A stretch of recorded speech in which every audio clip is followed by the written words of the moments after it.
So let's turn now to Lesson 28, which deals with the question, how does the First Amendment affect the establishment and free exercise of religion? So let me ask off the bat, what is meant by an established religion? The question of what's an established religion is an interesting one, and it's a long-standing issue.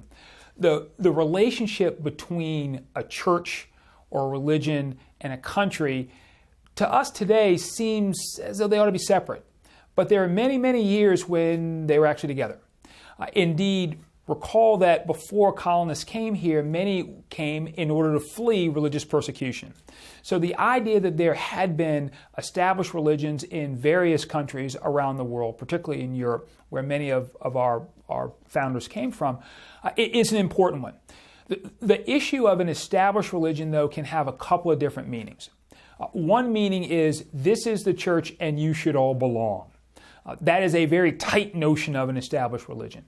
Many looser notions can occur as well. So, for example, this is the religion that we adhere to at a governmental level. However, you don't necessarily have to belong. You may well be treated poorly if you don't, but you don't necessarily have to belong. Another vision of established religion. You have to support the religion even if you don't happen to be a member of that religion. So the taxation piece of the puzzle is one. So when we think about established religions, we can also think about lesser concepts behind established religions. For example, you may have to provide support for an established religion through taxation, even though you may not necessarily be a member of that religion.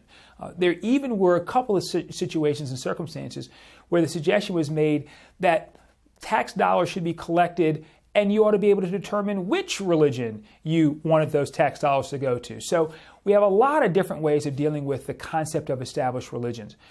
Our notion is that we wanted to get away from established religions, and over time we have gotten away from established religions.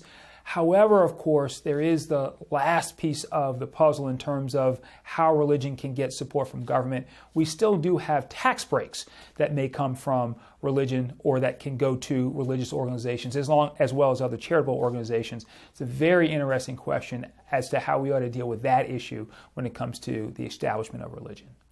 Why does the First Amendment prohibit Congress from establishing a religion?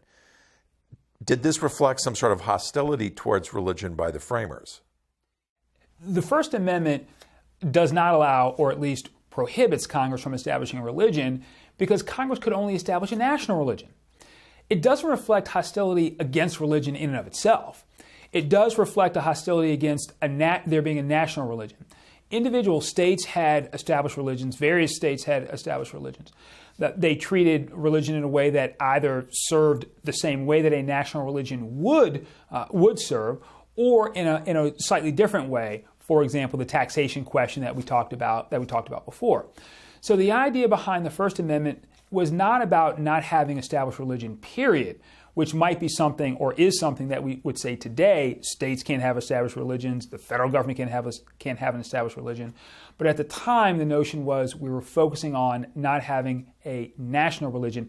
That would have caused a fair amount of strife, in part because the colonists had come to America in order to practice the religion that they wanted to practice, and those were varied religions. So the Congregational Church, for example, in Massachusetts versus the Anglican Church in Virginia, you wouldn't have wanted to have a single established national religion. That would have caused a fair amount of strife, the kind of strife that folks wanted to get away from when they came here.